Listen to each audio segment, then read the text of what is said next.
Burada yeni büyük park olacaq.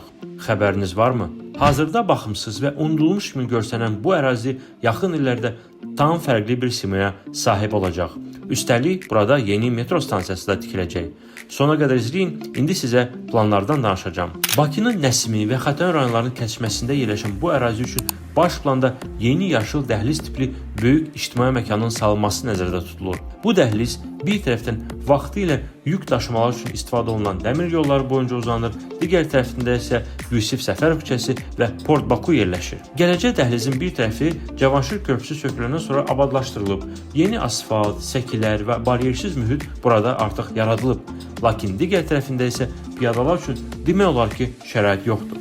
Simvolik səkilər salınsa da, onlar daha çox işıq dirəkləri və nişanlara xidmət edir. Ətrafda olan küçələrdə də səkilərlə vəziyyət heç də ürəkacan deyil. Uşaq arabası ilə analar velozolaqlarla hərəkət etməyə məcburdur.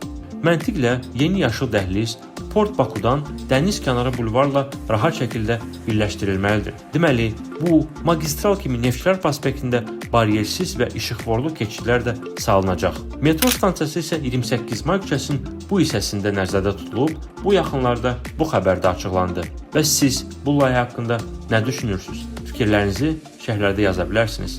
Bakının gələcəyi ilə bağlı mini vloqları isə qaçırmamaq üçün abunə olmağı unutmayın. Görüşənədək.